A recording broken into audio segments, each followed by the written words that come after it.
This is a list of the top 10 mistakes that first-time homebuyers make when choosing their realtor. My name is Mike Juliff, and I've been a real estate agent for 5 years now, and I hear horror stories about these all the time. Stay until the very end for the #1 most common mistake so you can avoid all of the headaches and the financial loss that using the wrong real estate agent can cause you. Let's get into it. Do you feel lucky? But it's best not to rely on luck. It's important to do some research before jumping into something you have never done before, and buying a home is no exception. Most first-time homebuyers put complete trust in their agent and don't ask any questions along the way, leading to misunderstandings and occasionally being taken advantage of by agents who are just out to make a sale.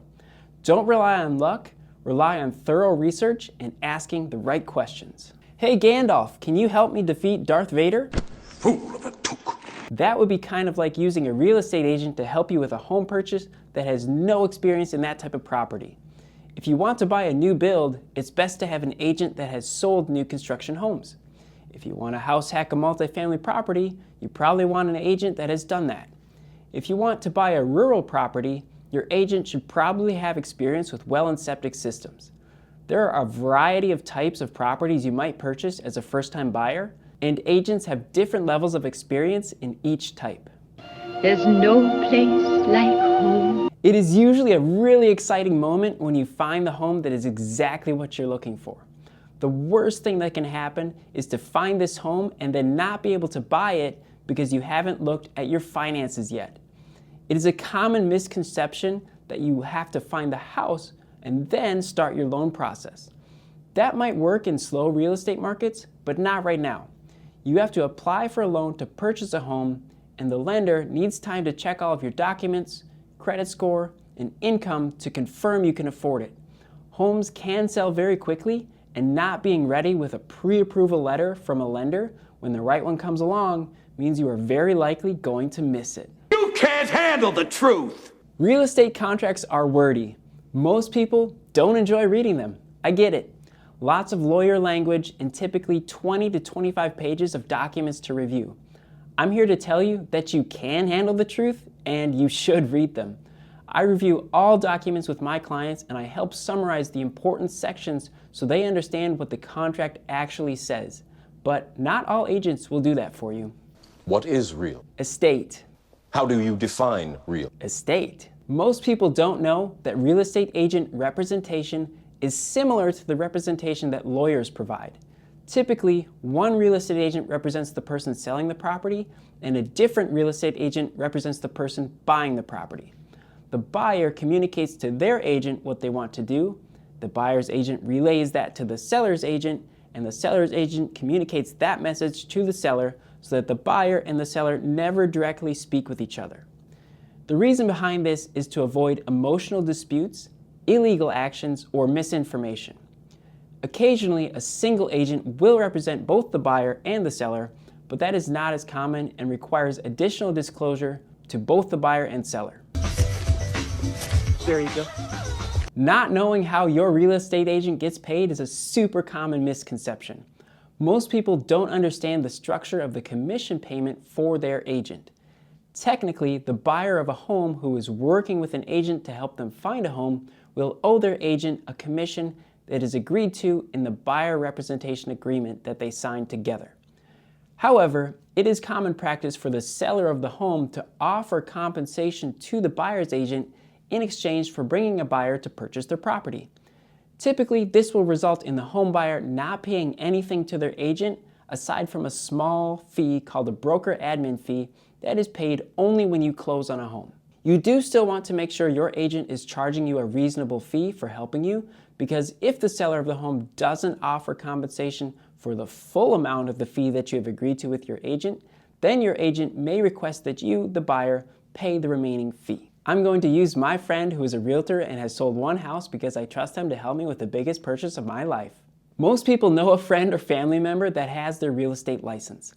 A lot of times that person is a part-time agent, meaning they have a full-time job that is not related to real estate, but they still have the ability to help people buy and sell property as a side hustle. Working with a part-time agent is a somewhat common occurrence and it can go well. But most of the time, you're working with someone that doesn't have the experience, market knowledge, or industry connections for a smooth purchase that gets the buyer the best terms, negotiates the right items, and avoids major repairs right after closing. There's also the scenario of competing with other offers with more than one person offers to purchase a home and finding the right terms to win that bidding war. It's nice to support a friend's business, but you want to be sure you're picking the right agent to help you with one of the biggest financial moves of your life because you only get one chance. I never understood why people are so afraid to eat at an open house. I know. No. Real estate agents host open houses to allow buyers to see the home they are listing if their buyer's agent is unavailable, and also to generate interest in the home. They are also looking to meet buyers that attend the open house that may not have an agent representing them yet. The agent hosting the open house is technically working with the seller of the home, and so if you ask them to represent you with that purchase, they may not completely have your best interest in mind since they are already employed by the seller.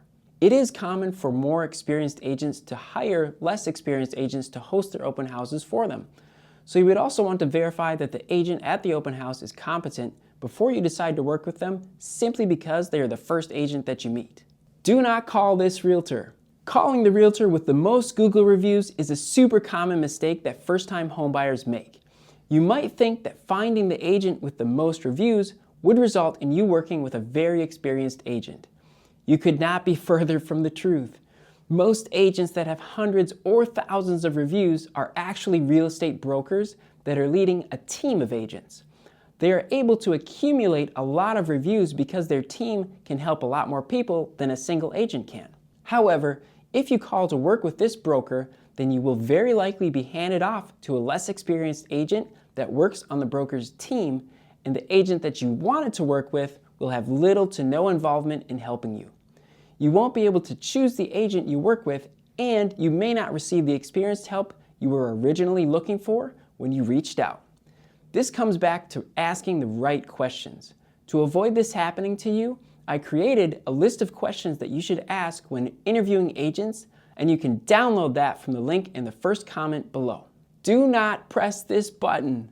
This is the number one mistake that first-time homebuyers make when purchasing their first home. It is so common. A lot of people start their home search by browsing websites like Zillow and Realtor.com and a number of other similar websites that have real estate listings. When you're looking at homes on these sites, they will usually have a button next to the listing that says something along the lines of Request a Tour. The expectation for most people is that when you press that button, that you will be connected to the agent that listed the home for sale to ask them questions or access the home. Nope.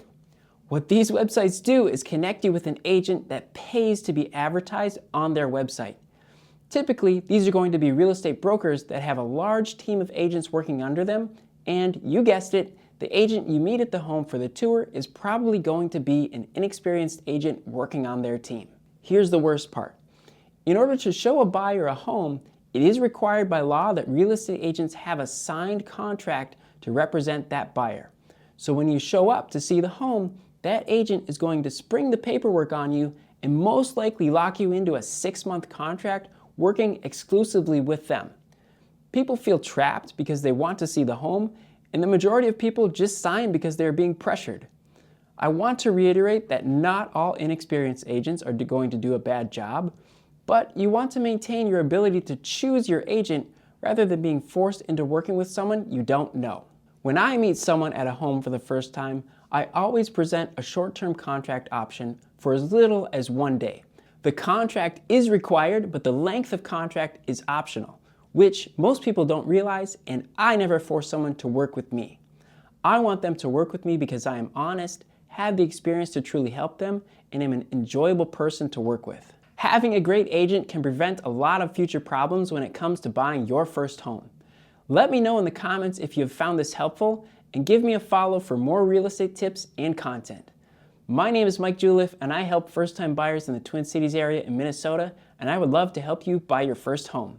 I do know agents all across the country as well, so if you live somewhere else and want a recommendation for a local agent, I would love to recommend someone that will do a great job for you.